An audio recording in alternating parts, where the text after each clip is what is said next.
Recomeçando aqui, gente.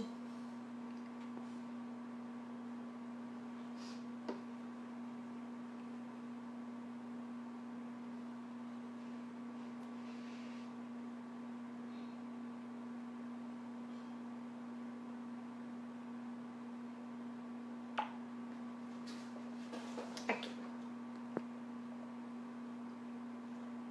Agora sim. Estamos aguardando o Dr. Paulo Camargo entrar, para a gente começar a nossa live. Agora! Pronto. Vamos lá!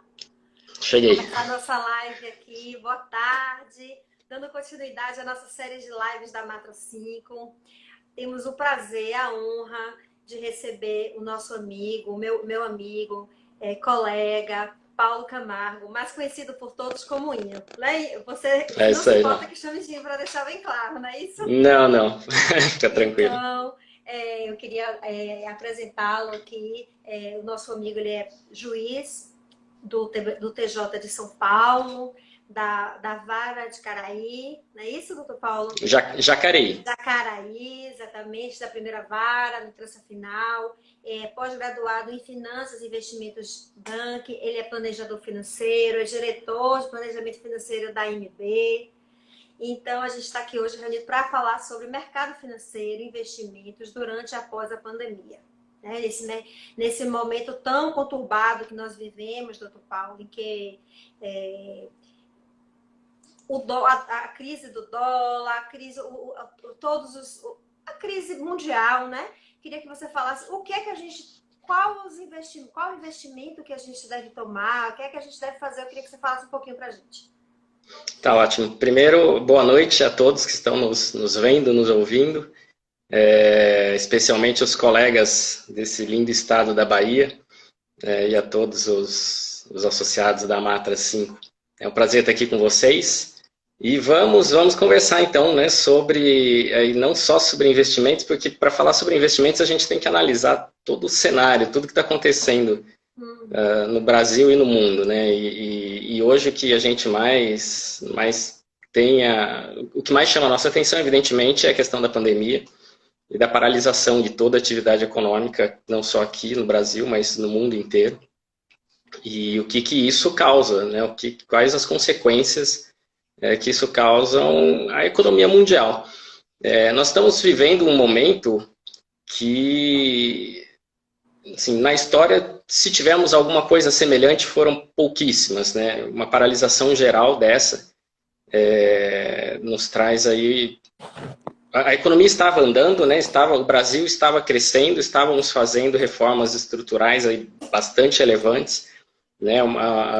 Estávamos nos recuperando de anos muito ruins na nossa economia, e de uma hora para outra, quando estávamos, né, eufóricos com o Brasil, estávamos achando que o Brasil fosse finalmente deslanchar, veio uma pandemia dessa, que nem é culpa do Brasil, mas enfim, aconteceu e pegou todo mundo de surpresa em todos os lugares. Isso fez com que os governos, em especial, tivessem que mudar alguma coisa, tivessem que se planejar para enfrentar tudo isso, especialmente porque uma paralisação das atividades, indústria, comércio, profissionais liberais, todos parados, a economia para, né? Não tem mais quem compre, não tem mais quem venda, não tem mais quem pague salário, o desemprego começa a aumentar consideravelmente, e isso leva necessariamente a uma crise, queda do PIB, enfim. Nós todos os países estão afundando nesse momento, né?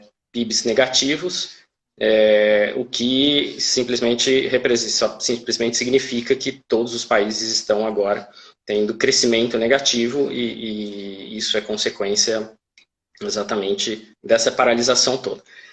Fala até que é o pior desempenho, a pior crise depois da depressão de 1929, né? Sim. E a dúvida é aonde vai parar isso, né? Porque nós estamos no meio de uma crise. Quando a gente olha para trás e vê o que aconteceu, né? Quanto tempo durou, se isso levou muito tempo para se recuperar ou não, a gente olha gráficos, olha dados, olha informações e a gente sabe exatamente o que aconteceu lá atrás. Mas quando nós estamos passando Nós não sabemos ainda até onde a gente vai, né?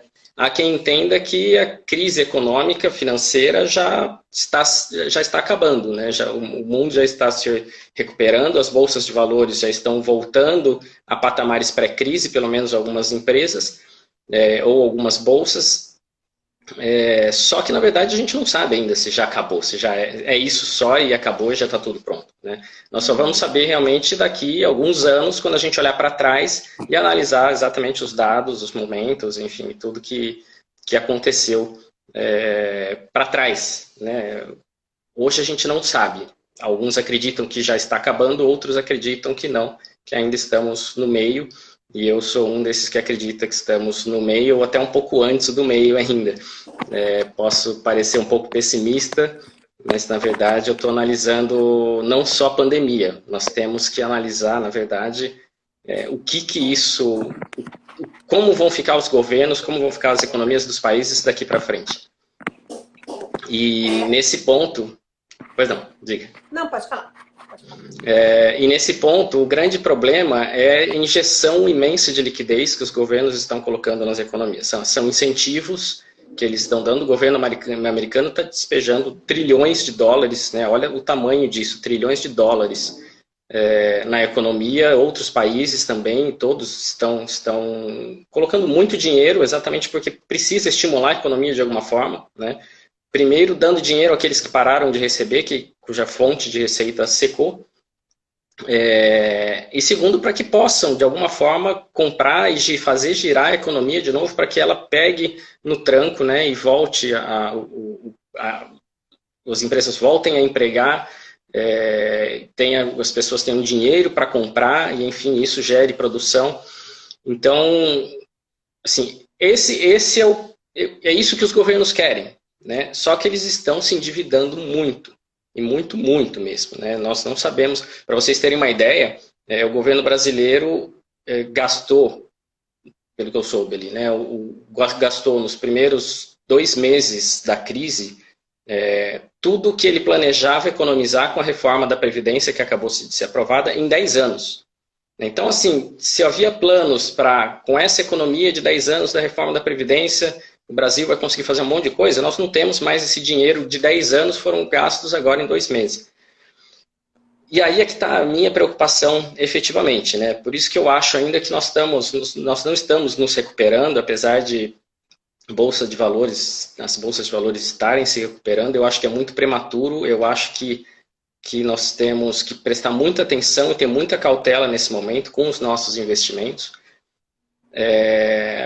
porque ainda vem alguma coisa aí pela frente, tá? A hora que a pandemia passar, né, e as coisas começarem a voltar, as empresas começarem a voltar, e agora estão voltando, começando a voltar, né, vagarosamente, mas muitos estados já estão liberando, muitos municípios.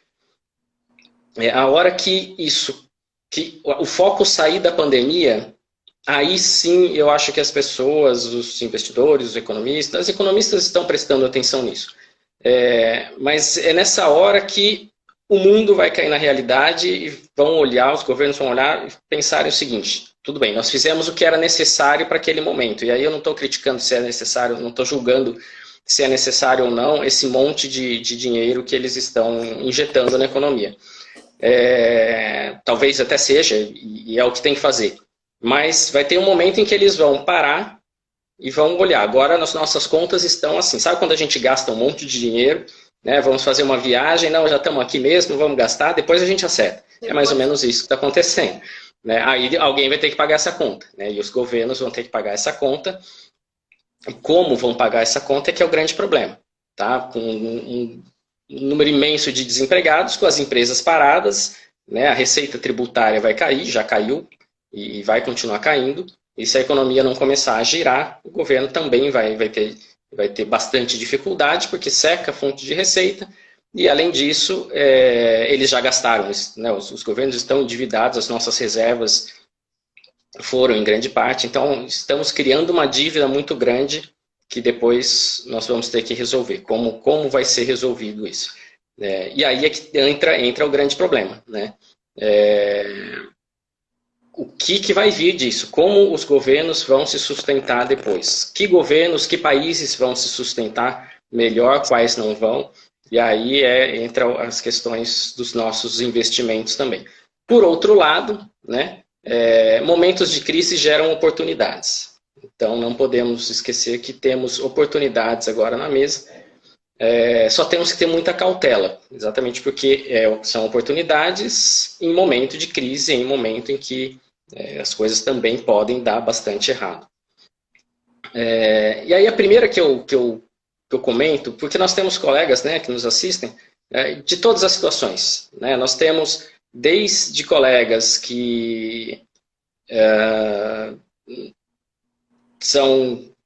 tem família com, sei lá, 4 filhos, ou é divorciado, paga pensão para 4 filhos e ainda tem que trabalhar, tem que manter casa, tem que pagar a escola.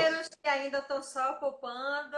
Exato, tem alguns que moram com os pais, ou aqueles que são casados com pessoas, não sei, empresários, ou que têm também uma boa renda, né, e que conseguem viver muito bem, conseguem guardar todos os meses. Então nós temos colegas em todas as situações, aqueles que vivem no limite, né, gasta tudo que recebe, não consegue poupar, os que conseguem poupar muito, os que não conseguem poupar e vivem aí em financiamentos, em dívidas. Então, a crise gera oportunidades nos dois casos. Né? Falando em dívidas e financiamentos, né, nós estamos com taxas de juros muito baixas hoje. Tá? A gente já vinha numa decrescente e agora, com essa crise toda, a Selic está em 3% e é possível que daqui 2 semanas, se eu não me engano, já 17 de junho, na próxima reunião do Copom, a Selic vá para 2,25% ao ano e pode chegar, né, dizem aí, a 2% ou até 1,75% no final de 2020. Então, nós estamos trabalhando com taxas de juros muito baixas. Isso nos permite, de certa forma, renegociar dívidas antigas que tinham taxas maiores. Muita gente pergunta e questiona, né? Fala, mas, poxa, a Selic está 3%, só que eu não acho uma taxa de 3% ao ano no meu banco, ou perto disso. Né? Financiamentos imobiliários, dependendo da circunstância, para servidores públicos, como a maioria de nós que está assistindo, talvez a gente consiga ir de 7% a 8% ao ano, né, com débito em conta, com débito no salário, que facilita aí para quem é funcionário público, tem essa vantagem, né, de conseguir taxas mais baixas pela garantia da instituição financeira de que vai receber. Mas ainda assim são taxas de 7% a 8% ao ano quando a Selic está 3%. E por que isso acontece? Primeiro porque, claro, os bancos têm o spread dele que eles têm que receber, é o ganho que eles têm. Né? Isso natural, faz parte da economia. Segundo, que geralmente essas quedas de juros demoram mais para chegar na ponta do consumidor. Né? Não chegam integralmente e demoram um pouco mais para chegar. Mas terceiro, nós, exatamente por conta dessa dificuldade de saber o que é que vai acontecer, o mercado financeiro não projeta taxas tão baixas de juros no longo prazo. E nesses contratos, o que vale são as taxas de juros de longo prazo e não as atuais. Então, quem vai contratar hoje não vai pagar Selic, porque daqui a pouco a taxa de juros da Selic volta a 5%, 6%, ou dependendo de como tiver a situação, dependendo de como tiver a inflação, ela pode chegar a 8%, 10%, não sabemos. Então, o mercado trabalha com taxas de longo prazo e essas taxas de longo prazo não estão tão baixas como a taxa Selic. Então, não é porque a taxa Selic deve cair no próximo reunião do Copom para 2,25 que as taxas de juros das instituições que elas oferecem para a gente vão cair também. E principalmente na mesma magnitude. Mas, de qualquer forma, ainda que não caiam tanto, nós estamos vivendo um período de juros baixos. Então, quem tem financiamentos mais antigos, quem financiamentos principalmente imobiliários, que são de longuíssimo prazo, é uma ótima oportunidade para tentar negociar no seu próprio banco ou então com outro banco, fazer uma portabilidade para buscar essas taxas melhores. Então, essa é uma oportunidade para o campo aí dos devedores ou daqueles que estão em financiamentos. Fazer investimento em ações de banco é vantajoso? Sim, claro que depende do banco, né? A gente tem que olhar, quando a gente analisa as ações, a gente não pode analisar de forma geral, né? Comprar ações de bancos é uma oportunidade nesse momento? a gente tem que, quando a gente compra ação, a gente vira sócio de uma empresa, tá? Que pode ser qualquer um dos bancos que existem aí, né, listados na Bolsa de Valores. Mas tem bancos que são bons, tem bancos que são médios, tem bancos que podem estar passando por alguma situação complicada. Então, nós temos que avaliar os números, os dados de cada banco quando a gente vai investir, né? Não é investir no setor, tá? Pensando no setor bancário como investimento, eu acho que todo mundo tem que ter um pouquinho todo mundo que investe em bolsa de valores tem que ter um pouquinho de bancos, tá? Bancos são, em regra, bons pagadores de dividendos, e principalmente os grandes bancos, assim, trazem lucros recorrentes, bilionários ao ano, e nós, como investidores e sócios do banco, a gente recebe, né, em forma de dividendos, uma parcela desses lucros. Qual que é o cenário para o setor bancário exatamente? As fintechs estão aí, estão crescendo, né, e elas podem tirar, de alguma forma, uma parcela de lucro dos bancos, porque elas são mais baratas, elas trazem propostas inovadoras, e os bancos ainda cobram taxas elevadas, né, tanto taxas de juros como taxas bancárias, né. Hoje em dia, as fintechs não cobram taxas de TED, de transferência, por exemplo. Os bancos ainda cobram, exceto se você aderir a um determinado pacote que te dá isenção em tese de pagar TED, mas não tem isenção coisa nenhuma porque você paga por esse pacote, né? Ou então eles cobram de outra forma, como se você mantiver o ganho dos seus salários através daquele banco. Então, as fintechs podem tomar aí uma parte dos ganhos desses bancos, mas se a gente for pensar, né, em bancos como o Itaú, o Bradesco, o Santander, Banco do Brasil, nesses bancos morrendo, a gente não consegue enxergar que esses bancos podem quebrar em algum período curto de tempo. E eu sou sempre uma neófita nesse assunto. Participo lá do seu grupo, que bomba lá do WhatsApp, de investimentos, mas eu sempre estou engateando. Mas o que eu vejo, o que eu noto, é assim, que a chave é sempre diversificar os investimentos. Você Sim. não, principalmente nesse momento agora que ninguém sabe ao certo o que vai acontecer, né? Se diversificar é essa mesmo a orientação? A melhor orientação? Sim, sim. A diversificação vale para qualquer momento, né? Momentos de calmaria e momentos de intranquilidade. Isso por quê? Exatamente porque algumas espécies de ativos, de investimentos, reagem de uma forma e outras reagem de outra forma a uma situação de estresse. Então, um exemplo bastante fácil de dar aqui para os brasileiros é o quê? Nós temos a Bolsa de Valores, né? E dois tipos de ativos que, em regra, têm correlação negativa com a Bolsa de Valores. Isso significa o quê? Quando a nossa Bolsa sobe, em regra, esses ativos caem. Tá? E o contrário também. Quando a nossa Bolsa cai, em regra, esses ativos sobem. Tá? E esses dois ativos, por exemplo, que eu estou mencionando, seriam o dólar e o ouro. Então, com essa queda que teve nessa crise agora da Bolsa de Valores, os ativos que mais valorizaram no Brasil, foram o dólar e o ouro. Por quê? Porque quem quer fugir do risco, compra dólar, né? Ou compra ouro, que é um ativo que tem aí, que é uma reserva de valor, né? Que existe há milhares de anos, já como reserva de valor. Então, é uma forma de se precaver com relação a crises como essa, é exatamente você ter ativos que também respondem de uma forma positiva numa situação de estresse. Porque nem sempre essa situação de estresse é previsível, né? Se é algo previsível, a gente consegue diminuir nossa posição na Bolsa de Valores, ou até em outros ativos de risco, mas às vezes acontece do nada, né? Em 2011, os caras jogaram 2 aviões no World Trade Center, quer dizer, quem esperava aquilo, né? Até amanhã daquele dia estava todo mundo achando que estava tudo certo, que a vida estava normal. E, assim, aconteceu algo que... Caramba, quem estava vivo naquela época lembra até hoje, né? Sabe aonde estava, aonde assistiu, qual o impacto. É tão marcante, né? Exato, foi em 2001, né? Quer dizer, quase 20 anos atrás, e a gente lembra perfeitamente. Agora, isso acontece de uma hora para outra. Então, se a gente não estiver preparado para todos os cenários, para tudo que possa acontecer, a gente vai sofrer, nós temos a possibilidade de sofrer muito mais nesses momentos. Então, a diversificação é sempre, né? E, acima de tudo, a gente tem que pensar exatamente o que a gente quer para o nosso dinheiro, ainda que a gente queira mais de uma coisa. Exemplos, né? Quero dinheiro para aposentadoria, mas quero também viajar, quero também comprar meu carro. Porque quando a gente estabelece metas, e prazos, a gente consegue escolher os nossos ativos, os nossos investimentos adequadamente, né, para cada situação. Então, se é algo para minha aposentadoria, e eu vou levar, sei lá, 20, 25 anos para me aposentar, eu posso assumir um pouco mais de risco, porque eu tenho muito tempo para recuperar se alguma coisa der errada no meio desse caminho. Por outro lado, se eu estou pensando em fazer algo para daqui 3, 4 meses, eu não vou investir todo o meu dinheiro, todo o valor que eu quero usar daqui 3, 4 meses em bolsa de valores, correndo o risco, né, de vir uma segunda onda do vírus, alguma coisa do tipo, as bolsas caírem, o mercado todo fechar, e eu perder uma parte do meu capital, 30%, por exemplo, em dinheiro que eu contava. Então, a gente ter prazos e objetivos é essencial na hora que a gente vai definir em quais investimentos a gente vai investir. E eu estou perguntando aqui se fundo imobiliário ainda se mostra vantajoso.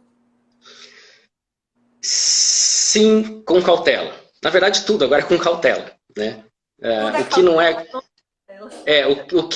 o que não tem cautela, tá difícil a gente ganhar dinheiro com isso, né? E eu falo agora há pouco, inclusive um dos pontos que eu tinha anotado para falar era exatamente sobre fundos imobiliários. Fundos imobiliários, fazer rapidinho, né, um resuminho para quem não sabe exatamente o que é. São fundos de investimento que investem no setor imobiliário, muitos deles em ativos, em construções de fato, em imóveis físicos. Então é uma forma do investidor investir em imóveis. Como? Você entrega o dinheiro para o gestor, né, você faz o investimento, compra cotas do fundo de investimento, e o gestor vai lá e investe e administra, por exemplo, um prédio de escritórios, um hotel, galpões logísticos, hospitais, tem fundo imobiliário até de cemitério, né? Então, os fundos imobiliários ganham dinheiro administrando as locações, por exemplo, e transfere 95% do que eles recebem para os cotistas. Então, nós recebemos em forma de aluguel mensal esses dividendos, esses pagamentos, tá? E com a vantagem de, para a pessoa física, esses dividendos entrarem isentos de imposto de renda, pelo menos por enquanto. Existe um projeto de lei que pode mudar isso, mas pelo menos por enquanto são aluguéis que a gente recebe isentos de imposto de renda. Então é uma forma perfeita para se investir no mercado imobiliário, porque a gente não imobiliza muito dinheiro, a gente com 100, 200 reais a gente já consegue comprar alguma cota de fundo imobiliário, ou até menos do que isso, dependendo do fundo. A hora que a gente vende a hora que quiser, não tem os custos, né, de transação, não tem que anunciar, não tem que negociar preço é lá de mercado, basta você jogar na bolsa e as cotas são vendidas e o seu dinheiro está na sua conta depois de 2 dias sem qualquer burocracia. Mas qual que é o problema disso?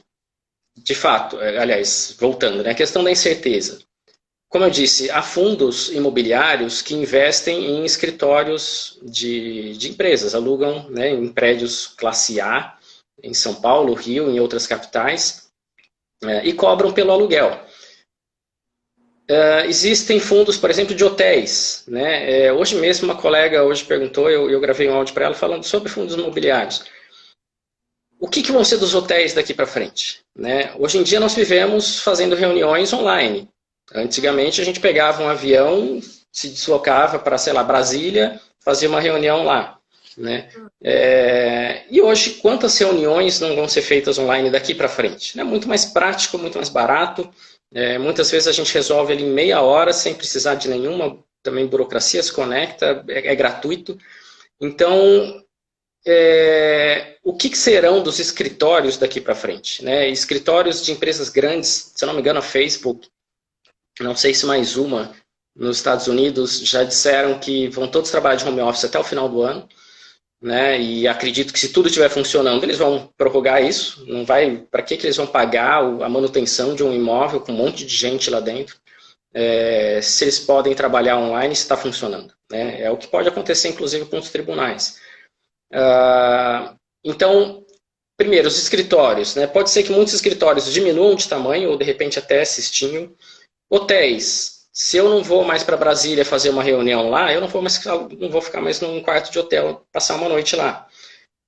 Turismo, não sabemos como é que o setor de turismo vai sair dessa confusão toda. Né? Foi muito prejudicado, as coisas vão voltar aos poucos, mas muita gente ainda com medo, né, de ir para lugares, de viajar, de repente pegar o vírus quando está fora de sua casa. Então, é um setor que eu acredito que vai demorar um pouco para voltar. Então, assim, o setor hoteleiro vai ter problemas. Eu acho que os escritórios também vão ter alguma dificuldade. Então, é preciso escolher os tipos de fundos exatamente que vocês querem investir, tá? Eu sempre gostei de fundos de escritórios, mas eu estou com um certo receio do que vai ser daqui para frente. Também tenho alguns de hotéis que também são excelentes, ou sempre foram excelentes, e que agora me deixam um pouco mais cauteloso. Fundos de galpões logísticos, que são outros que tem bastante. Esses eu acho que vão ser os que vão sofrer menos, né? Porque as vendas online continuam aí, as empresas, o varejo usa galpões para fazer estoque, ainda que fechem algumas lojas físicas. Não tendo lojas físicas, eles vão ter que guardar os produtos que eles vendiam nas lojas e que estocavam nas lojas em galpões. Então, esse eu acho que é um setor dentro dos imobiliários. Isso como sim, eu acho que dentre eles ali vai ser os que menos vão sofrer. Tá? Então, a gente tem que ter cautela por não saber. Maurício está perguntando se com o teletrabalho, fundos de tecnologia serão interessantes.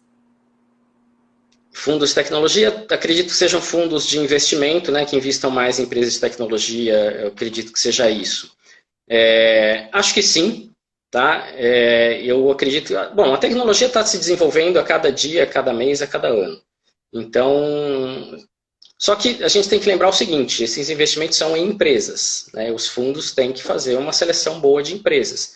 O problema é que as grandes empresas, as melhores empresas, já valem uma fortuna, né? Se a gente for falar aí nas grandes, Facebook, Google, Amazon, Apple, né, Netflix, nós temos empresas que já estão muito caras, que foram as que mais não só recuperaram todas as perdas da crise, mas já superaram, né, exatamente porque estão funcionando normalmente, as pessoas dependem dela, né? Um exemplo ótimo aí é o Zoom, essa ferramenta que foi, né, que existe para as reuniões virtuais. As ações do Zoom subiram mais de 1000% em, não sei dizer, mas no passado recente. Oi?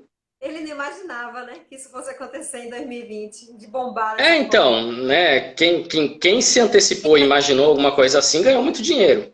Para entrar agora, vai ter assim, a relação risco-retorno, né? Assim, o risco que se corre em relação ao retorno que a gente espera, talvez já não seja tão bom, porque, né, já estão bem caras essas empresas. Agora, se a gente considerar que a tecnologia vai continuar se desenvolvendo, que as coisas vão continuar melhorando, eu acho sim que continua sendo um bom investimento. Uma coisa que eu... Oi. Pode falar, pode falar. Tá, não, se tiver alguma pergunta, se quiser me interromper, fica à vontade. Tá? Uma coisa que eu ia falar com relação à renda fixa, né, e as taxas de juros, com esse estresse todo que surgiu, né, aquilo que eu falei, o mercado trabalha com juros futuros, né, com expectativa de juros lá para frente. E eles, que eu digo, o mercado entende que os juros no futuro não serão tão baixos como estão agora. E isso cria algumas oportunidades para se buscar na renda fixa, porque se a gente investir em algo que nos pague o CDI, 100% do CDI, 110% do CDI, a gente não vai ganhar nada, né? Pelo menos nesse momento mais próximo. Por outro lado, os títulos com vencimento mais longo estão pagando juros um pouco melhores, tá?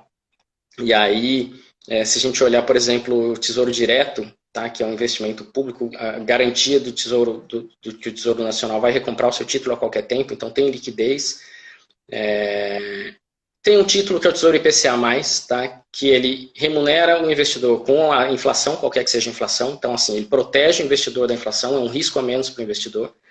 O devedor é o Tesouro Nacional, tá, que é considerado o melhor devedor do mercado, porque não quebra.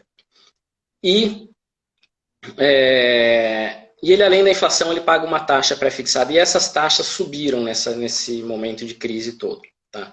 Então, apesar de já terem caído de 3 semanas para cá um pouco, ainda tem algumas taxas atrativas para quem quiser um investimento mais de longo prazo, né? Ainda que você possa resgatar antes, existe um risco se for resgatar antes, aí eu recomendo que a gente não vai ter tempo de explicar, mas para quem quiser investir nesse fundo, entenda o que é a marcação a mercado, que é a oscilação de preço entre o investimento e o vencimento. Tá? O preço oscila, embora a gente, lá na frente, se a gente esperar o vencimento, a gente vai receber exatamente a taxa contratada, durante esse prazo, o preço oscila e pode ser que, eventualmente, a gente pode ter ganhos muito bons, tá? Por outro lado, a gente pode ter alguns ganhos que não sejam tão bons ou até algum prejuízo se a gente quiser sair antes. Tá? Mas títulos desse com vencimento em 2035, 2045, por exemplo, que podem ser resgatados antes, tá? Não precisa esperar até o vencimento, estavam pagando IPCA mais 4,3, eu vi isso antes de ontem, acho. Então 4,3 é uma taxa real, de juros reais, porque não conta a inflação é paga também. Uhum. E quando a gente fala em nossa, juros de 4% ao ano, mas isso é pouco, né? Que nosso brasileiro está acostumado com taxas de juros elevadíssimas.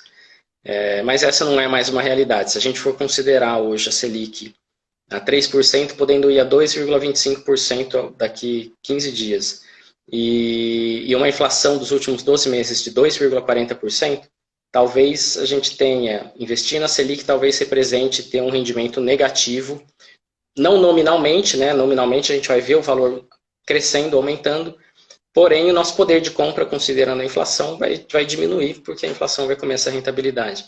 Atualmente estamos com inflação negativa, o mês de abril foi negativo ainda não foi divulgado de maio, mas o IPCA 15 já veio com resultado negativo também, então estamos num período de deflação, mas a tendência é que isso não dure tanto tempo assim. Então, assim, é uma forma de investimento em renda fixa. Fala. O nosso colega Luciano Berestai está fazendo uma pergunta para você. Ele quer saber se você está investindo no meio da pandemia em renda variável. E se não seria prudente você aguardar a poeira baixar para entender um pouco como as coisas irão funcionar. Sim, Luciano, né? Boa noite, Luciano. TR5. Sim, eu estou investindo, né, em renda variável, com cautela, tá? Porque gosto muito de ações, então o que eu invisto de ações, na verdade, hoje a gente tem que escolher muito bem a empresa em que a gente vai investir, porque, né, essa incerteza toda não nos permite concluir se a gente se as empresas vão sobreviver ou se vão quebrar. Claro, algumas a gente sabe que estão nadando de braçada nessas, as que trabalham, por exemplo, com e-commerce, né? Estão ganhando fábulos de dinheiro exatamente porque estão vendendo, estão concentrando as vendas que eram feitas por um monte de empresas físicas, que só tinham lojas físicas. Por outro lado, empresas do setor aéreo, né, do setor de turismo em geral, locadoras de veículos, e empresas pequenas na bolsa ali que podem ter que pudessem estar muito alavancadas, né? O que é alavancar? É você investir dinheiro, você gastar dinheiro que você não tem, né? Com muitos empréstimos, muitas dívidas, que contraiu dívidas para investir, esperava um lucro e de repente esse lucro não veio e não tem como pagar. Então, o que pode acontecer, né, o que vai acontecer com algumas empresas depois dessa pandemia, a gente não sabe. Então, a gente tem que ter cautela para também não comprar alguma coisa e muita gente compra, né, exatamente porque está muito descontado. Então, ações de empresas aéreas chegaram a cair 70%. Nossa, ficaram baratíssimas, mas baratíssimas a que preço, né? Também todos pedindo falência, né? Exato, né? Daqui a pouco a Latam já divulgou que vai pedir recuperação judicial. Então, não sei, não vale a pena investir em algo só porque está 70% mais barato, agora já não está mais, porque elas já subiram um pouco, se a gente não sabe se ela vai sobreviver. Porque se a empresa quebrar, nós acionistas vamos ser os últimos a receber alguma coisa, se é que vai receber. Muito provavelmente não vai sobrar nada para a gente receber. Então, assim, só para concluir, para ter cautela na escolha das empresas, né?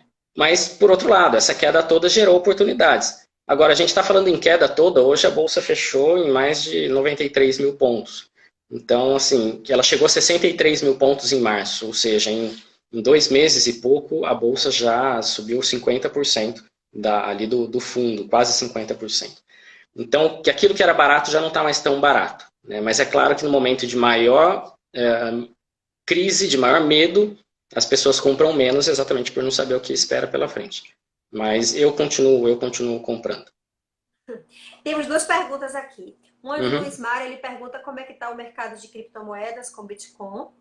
E acho que Vanessa Mota, perguntando sobre o ETF, para quem quer começar a investir na Bolsa. Tá, a primeira, sobre criptomoedas.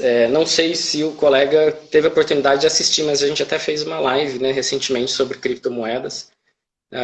Está no meu canal do YouTube, quem quiser conhecer, é Paulo Inho Ótimo. Camargo. Lá tem a E o Camargo? Paulo Inho Camargo. E o Camargo, certo. Então, tem lá uma live, foram 2 horas e pouco, um bate-papo com a Renata Baião, colega aqui de São Paulo, que estuda bastante blockchain, foi bem bacana. Quem quiser, só pegar lá. Mas o que eu acho, o mercado de criptomoedas é uma incógnita muito grande, tá? Eu vou tentar ser sucinto, mas a gente poderia falar muita coisa aqui. Porque nós não sabemos exatamente o que serão das criptomoedas, se elas vão ter alguma usabilidade futura. O blockchain, a gente não tem dúvida que sim, e nessa live a Renata falou muito bem sobre isso. O blockchain veio para ficar, a não ser que seja substituído por algo ainda melhor, mas que não existe, né? Ele veio para ficar e assim, governos, bancos, instituições, todo mundo já está criando os seus blockchains, são instrumentos de registros, que muitos deles são movidos exatamente por criptomoedas, como o Bitcoin. Então, assim, a gente não sabe exatamente o que vai acontecer com as criptomoedas, mas para o blockchain rodar, de certa forma, elas dependem das criptomoedas. Então é algo que assim, eu penso nisso como um investimento de elevadíssimo risco, mas que eu pessoalmente acho que a gente deve ter um pouquinho, porque, não sei, eu acho que em 15, 20 anos pela frente aí isso pode virar um pocão, né, ou muito. Mas por que muito pouco? Porque a gente não sabe o que vai acontecer, de repente isso pode perder completamente seu valor e ir a zero.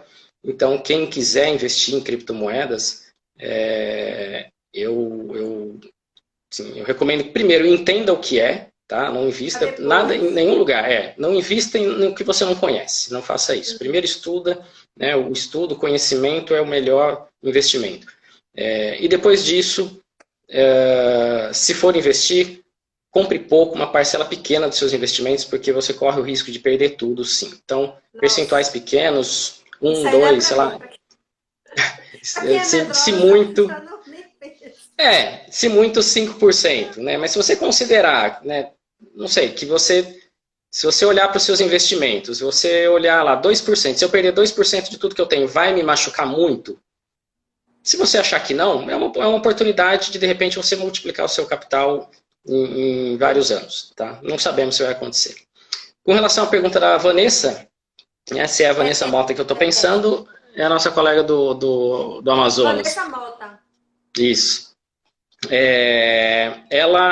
Os ETFs, tá? Para quem não sabe, são fundos de investimento também, cujas cotas são negociadas em bolsas, em bolsa de valores, mas eles replicam alguns índices. Então, o Ibovespa, né, que é falado sempre no Jornal Nacional, nos jornais, o Ibovespa hoje subiu 2 e tantos %.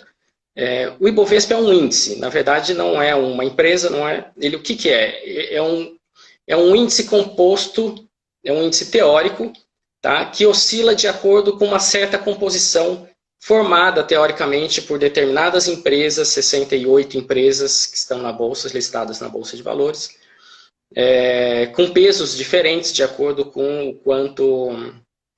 quanto ela movimenta de mercado, qual a movimentação financeira diária.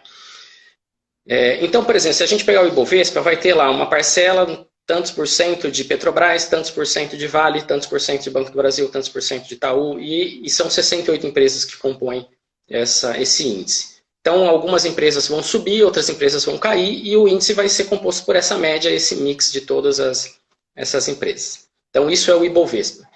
Um ETF é um fundo de investimento que simplesmente compra exatamente as ações que compõem aquele índice. Então, no caso do Ibovespa, são vários índices que existem, né? O mais famoso aqui no Brasil, o mais conhecido é o Ibovespa.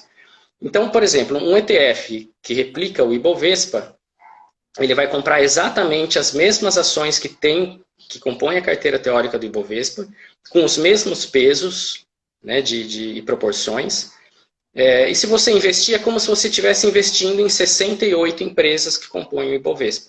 Tá? Só que você consegue investir com pouco dinheiro em 68 empresas. Isso é fantástico, principalmente em um momento como esse de crise, porque nós diversificamos muito o risco, né? A gente não se concentra em uma empresa, ou em poucas empresas. Indica investir dessa forma? Sim, recomendo. Agora, são fundos, né? ETFs são fundos de renda variável. Então, eles vão oscilar de acordo com a Bolsa de Valores. Então, assim, para quem não tem estômago para encarar a Bolsa de Valores, ainda mais no momento de tanta volatilidade como agora, vai sofrer, tá? Vai sofrer com a oscilação. Mas, para aqueles que querem começar na Bolsa de Valores e acham que essa é uma oportunidade, porque os preços caíram muito, eu até recomendo que comecem por ETFs, pelos ETFs. O investimento é feito pela Bolsa de Valores, tá? Vocês compram cotas como se comprassem ações. Não dá para explicar aqui como se faz isso para quem não conhece na prática, mas também não é muito complicado. E você compra cotas, e essas cotas vão oscilar de acordo com o Ibovespa. Então, se o Ibovespa subir 2,5%, muito provavelmente um ETF que replique o Ibovespa vai subir muito próximo disso. Tem umas taxinhas de administração que eles cobram, porque o gestor precisa fazer essas compras e vendas, mas é tudo muito rápido. A nossa colega aqui, Leia Vieira, está perguntando sobre previdência privada, se seria um bom investimento. A previdência privada pode ser também um investimento, pode ser usado como aí, um instrumento, que é a finalidade principal dela, com um instrumento de planejamento de aposentadoria, um complemento de aposentadoria para o futuro. Muita gente tem um certo preconceito com relação à previdência privada, porque até pouco tempo atrás nós tínhamos muitos fundos ruins de previdência. Somente os grandes bancos ofereciam fundos de previdência, e eram fundos, em regra, que estavam concentrados na renda fixa, mas até aí nem era tão ruim, porque a renda fixa pagava bem, embora a inflação também fosse mais alta. Mas de uns tempos para cá, né, assim, não pagavam nem o CDI. Se a gente hoje quiser viver de CDI, a gente não vai ter uma rentabilidade, nós não vamos fazer crescer o nosso patrimônio através de fundos de renda fixa apenas. É o que é conhecido no mercado, né, uma sigla em inglês, a TINA, There is no alternative. Quer dizer, investir hoje na renda, se você quer ganhar dinheiro, você tem que assumir risco hoje. Ficar na renda fixa hoje está muito difícil de fazer crescer o seu patrimônio. Então, você tem que assumir algum risco. E hoje existem fundos de previdência, multimercados, existem fundos de previdência, inclusive de ações, e alguns que investem 100% em ações. Então, o gestor do fundo pega o seu dinheiro e investe só em ações. Ele vai fazer a seleção das ações que ele vai investir, né, e ele vai fazer isso pela gente, mas o fundo vai oscilar de acordo com as ações. São fundos de alta volatilidade, né, os que têm uma grande exposição em ações, mas, por outro lado, tendem a performar muito melhor no longo prazo do que fundos de renda fixa. Então, para quem tem um prazo grande pela frente, eu recomendo pelo menos um pouquinho, porque se a gente tem aí 20 anos, né, daqui 20 anos a gente vai olhar o gráfico do Ibovespa, por exemplo, nós vamos ver essa crise de 2020 e a gente vai ver que foi um Vzinho que tem lá, uma vírgula que tem no meio do gráfico, né? Historicamente, pelo menos, a Bolsa de Valores continua subindo. Então, daqui 20 anos, o que foi a crise hoje? Muito pouco, né? Tenho certeza que a gente vai... Se a gente olhar hoje a crise de 29, a crise de 2008, a greve dos caminhoneiros, a gente vai olhar o gráfico, tem lá uma quedinha e depois o negócio continua subindo. E essa é uma tendência. Claro que ninguém pode garantir rentabilidade futura. Mas... historicamente, a bolsa é feita, os resultados da Bolsa de Valores são feitos de empresas, e algumas empresas ficam pelo caminho, mas em regra as empresas geram lucros maiores do que a renda fixa, porque se não fosse isso, os empreendedores não investiriam, não criariam uma empresa para tentar ganhar dinheiro. Para que a pessoa vai investir numa empresa que pode quebrar num investimento próprio, se ela pode sobreviver muito bem e ganhar mais dinheiro com dinheiro na renda fixa? Então, existe sim a tendência de, no longo prazo, sempre a Bolsa performar melhor.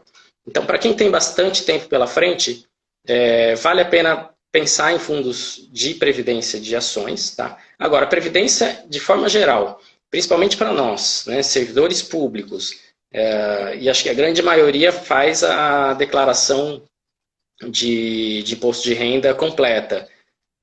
Para nós, sem dúvida nenhuma, vale a pena, mesmo como investimento, mas de preferência para acima de 10 anos, investir em PGBL, tá? Que a gente consegue deduzir do imposto de renda, e com alíquotas regressivas, porque a gente paga a alíquota do nosso salário de 27,5%, né? E no PGBL, se a gente ficar mais de 10 anos com alíquotas regressivas, depois do 10º ano a gente vai pagar uma alíquota de 10% sobre aquilo que a gente teria recebido ali atrás. E aí é uma série de fatores, né? A gente recebe a restituição, tudo que a gente investiu, até 12% da nossa renda bruta anual, tudo que a gente investiu, a gente recebe de volta.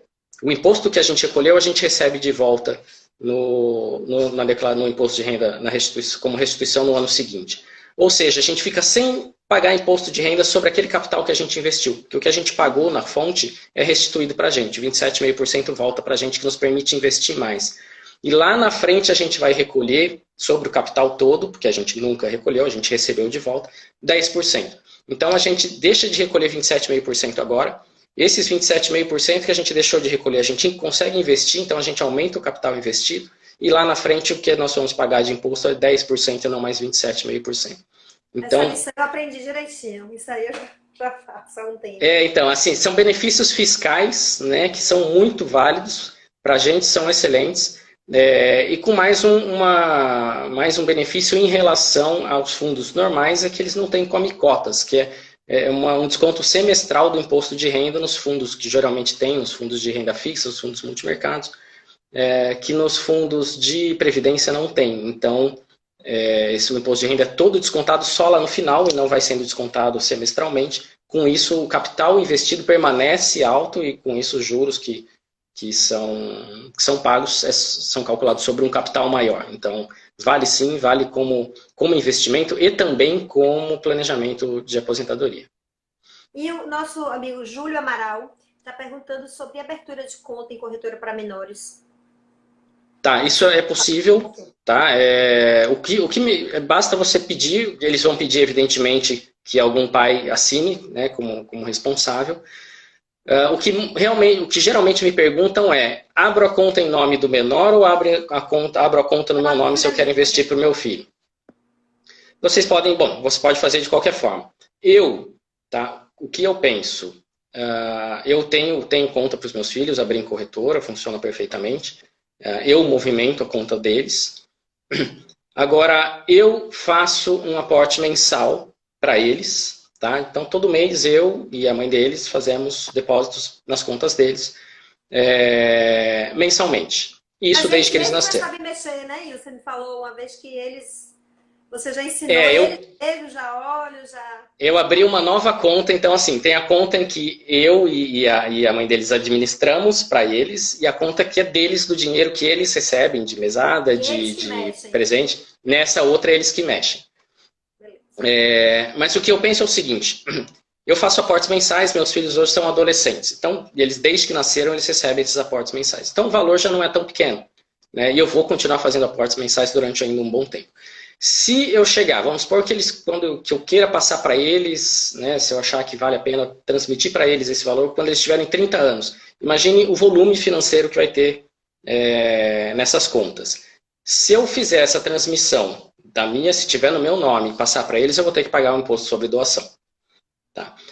Então, se você, desde o início, criar a conta já no nome deles, você não deixa de ser uma doação, mas é uma doação que pelo volume financeiro fica isenta, em regra, claro que depende, imposto estadual depende de cada estado, mas em regra, valores baixos ficam isentos do imposto.